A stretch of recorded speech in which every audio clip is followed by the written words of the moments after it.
Okay, இப்போ வந்து நம்ம காயின் D6ல் அக்கௌண்ட் ஓப்பன் பண்ணியாச்சு. இப்போ நம்ம ஐஎன்ஆரை டெபாசிட் பண்ணணும். ஸோ நீங்கள் என்ன பண்ணுறீங்க, ஃபண்ட்ஸ் பேஜுக்கு போய்ட்டு அதில் டெபாசிட்னு ஒரு ஆப்ஷன் இருக்கும், அதை கிளிக் பண்ணுங்கள். கீழே வந்து இந்தியன் ருப்பி அப்படிங்கிற ஒரு செக்ஷன் இருக்கும், அதை கிளிக் பண்ணுங்கள். இந்த பாப்பப்பில் வந்து உங்களுக்கு எவ்வளோ அமௌண்ட்டை டெபாசிட் பண்ணணும்னு அவங்க கேட்பாங்க. உங்களுக்கு எவ்வளோ அமௌண்ட்டை டெபாசிட் பண்ணணுமோ அதை வந்து நீங்கள் இங்கே பாருங்க. மினிமம் $100 மேக்ஸிமம் 5 lakhs வரைக்கும் நீங்கள் டெபாசிட் பண்ணலாம். IMPS மூலிமா நீங்கள் வந்து ஃபாஸ்ட் ட்ரான்சாக்ஷன் பண்ணலாம். 5 to 30 minutesல வந்து உங்களுக்கு அந்த காசு வந்து இங்கே கிரெடிட் ஆகிடும். உங்களுக்குன்னு ஒரு அக்கௌண்ட் நம்பர் கொடுத்துருப்பாங்க, ஓகேங்களா?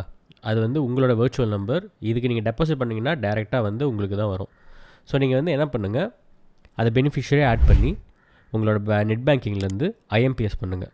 இப்போ ஃபார் எக்ஸாம்பிள் நான் இந்த வீடியோவில் வந்து $1000 வந்து அனுப்புகிறேன். இந்த $1000 போதான்னு பார்க்கலாம், ஓகேங்களா? நான் டெபாசிட்டுங்கிற ரிமார்க் கொடுத்துட்டு இன்ஸ்டன்ட் ட்ரான்ஸ்ஃபர் IMPS பண்ணுறேன். ஏன்னா IMPS தான் அதில் போட்டிருக்காங்க. ஸோ IMPS நான் கொடுக்குறேன். அப்புறம் என்னோடய மொபைல் நம்பருக்கு வர OTP அதை கொடுத்து சப்மிட் பண்ணிடுறேன். அவ்வளோதான். இப்போ வந்து இங்கேருந்து அக்கௌண்ட் போயாச்சு மணி. ஸோ இந்த மணி வந்து உங்களுக்கு அங்கே ரிஃப்ளெக்ட் ஆகணும். இது வந்து 5 to 30 minutes எடுக்குன்னு சொல்லியிருக்காங்க. இப்போ நம்ம அங்கே போய் ரெஃப்ரெஷ் பண்ணி பார்க்கலாம். நான் வந்து சென்ட் பண்ணதுக்கப்புறமேலு கீழே வந்து ஐ ஹாவ் பெய்ட் அப்படிங்கிற ஒரு ஆப்ஷன் இருக்குது, ஒரு பட்டன். அதை நான் வந்து செலக்ட் பண்ணிக்கிறேன். ஸோ வந்து நம்ம $1000 அனுப்பிச்சாச்சு. ஸோ கீழே பார்த்தீங்கன்னா ஐ ஹாவ் பெய்ட் அப்படின்னு ஒரு பட்டன் இருக்குது, அதை நான் கிளிக் பண்ணிடுறேன். பேமெண்ட் சக்ஸஸ்ஃபுல் அவங்களுக்கு வந்துருந்துச்சுன்னா இங்கே ரிஃப்ளெக்ட் ஆகும். ஸோ இப்போ நான் என்ன பண்ணுறேன்னா, INR வாலெட்டுன்னு ஒரு வாலெட் இருக்குல்ல, அந்த லெஃப்ட் சைட் கார்னரில் அங்கே போனீங்கன்னா என் $1000 காட்டுது. பார்த்தீங்கன்னா கீழே வந்து ஃபுல் ஸ்டேட்டஸ் தெரியுது. நான் வந்து கம்ப்ளீட்டட்னு பண்ணியிருக்கேன். ஃபஸ்ட்டு முன்னாடி ஒன்று நான் பண்ணியிருக்கேன், அதை நான் பண்ணல. அப்புறமேல் $1000 மட்டும் பண்ணியிருக்கேன்.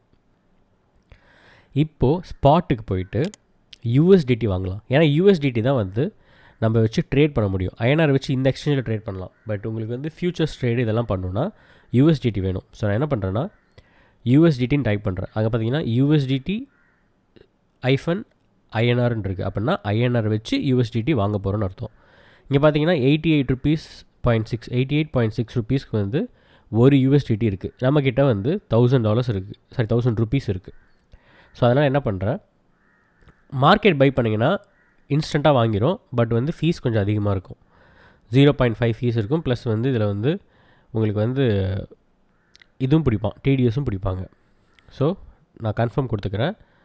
$1000 வந்து வாங்கிடுறேன். அது இன்ஸ்டண்ட்டாக வாங்கிடும். ஏன்னா மார்க்கெட் ஆர்டர் செலக்ட் பண்ணாவே அது வந்து இன்ஸ்டண்ட்டாக பை பண்ணிவிடும்.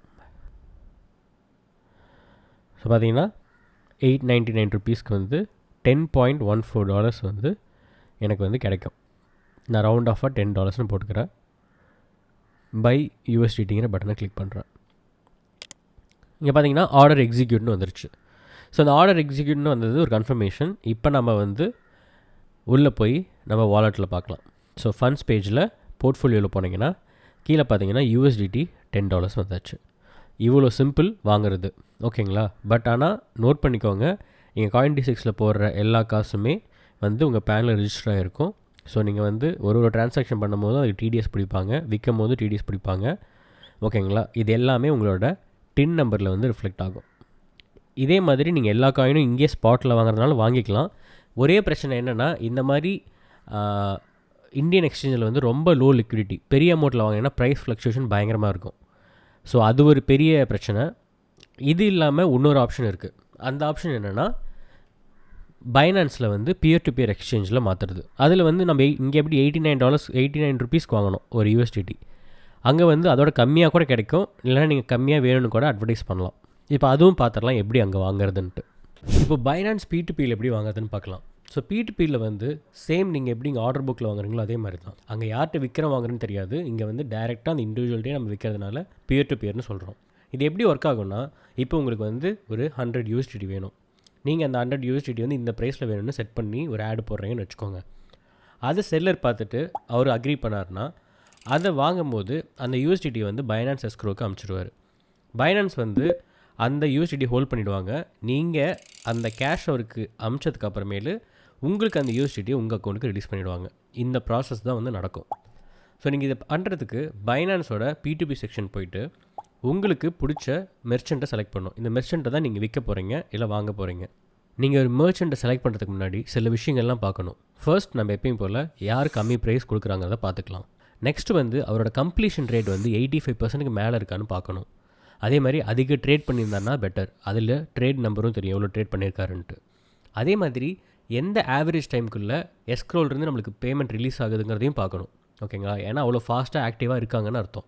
அதுக்கப்புறமேலு என்ன பேமெண்ட் சிஸ்டம் யூஸ் பண்ணுறாங்க. இப்போ யூபிஐனா நம்மளுக்கு ஈஸி அப்படின்னா யூபிஐ அவங்க வந்து அக்செப்ட் பண்ணுறாங்களா அப்படிங்கிற அந்த பேமெண்ட் சிஸ்டமும் உங்களுக்கு சைட்டில் வந்து தெரியும். இப்போ என்னோட சிலர் பார்த்தீங்கன்னா யூபிஐ அண்ட் ஐஎம்பிஎஸ் வந்து செலக்ட் அவைலபிளாக இருக்குது. ஸோ நான் அதுக்குள்ளே மட்டும் தான் அந்த பேமெண்ட் சிஸ்டம் மட்டும் தான் வாங்க முடியும்.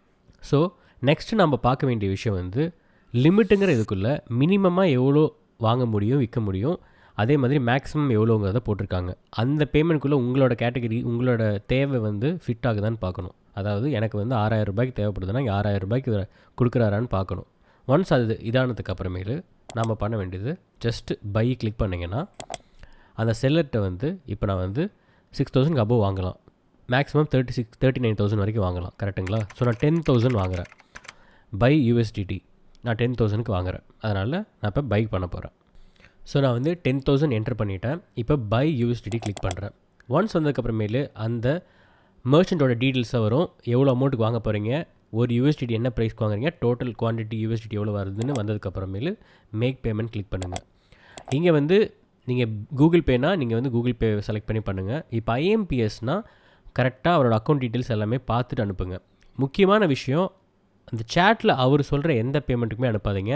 பைனான்ஸில் எந்த பேமெண்ட் அவர் கொடுத்துருக்காரோ அதுக்கு மட்டும்தான் நீங்கள் அனுப்பணும். அப்போ தான் பைனான்ஸ் வந்து உங்களோட காசுக்கு கேரண்டி தர முடியும். ஒன்ஸ் நீங்கள் அனுப்பிச்சதுக்கப்புறமேலு ட்ரான்ஸ்ஃபர்மேஷன் கன்ஃபர்மேஷன் கொடுத்துருங்க. அதுக்கப்புறமேலு அவர் யூஎஸ்டிடியை ரிலீஸ் பண்ண ஆரம்பிச்சிடுவார். ஒன்ஸ் ரிலீஸ் பண்ணதுக்கப்புறமேலு உங்களுக்கு இந்த மாதிரி ஆர்டர் கன்ஃபர்மேஷன் வந்துடும். அப்படி எதாவது பிரச்சனைனா நீங்கள் வந்து பைனான்ஸோட சேட்டில் இன்ஸ்டண்ட்டாக சேட் பண்ணி ரெக்டிஃபை பண்ணிக்கலாம். இந்த வீடியோவில் எப்படி ஐஎன்ஆரை வச்சு நம்ம கிரிப்டோ வாங்குறது ஒரு இந்தியன் எக்ஸ்சேஞ்சில்ங்கிறதையும் பார்த்தோம். P2Pயில் எப்படி வந்து பியர் டு பியரில் மாற்றி பைனான்ஸ் இது மாதிரி எக்ஸ்சேஞ்சில் வாங்குறதுன்னு பார்த்தோம். நெக்ஸ்ட் வீடியோவில் வந்து இந்த ஃபண்ட்ஸை எப்படி வந்து நம்ம டிஃப்ரெண்ட் எக்ஸ்சேஞ்சுக்கோ இல்லை டிஃப்ரெண்ட் வாலெட்ஸ்க்கோ ட்ரான்ஸ்ஃபர் பண்ணுறதுங்கிறத பார்க்கலாம்.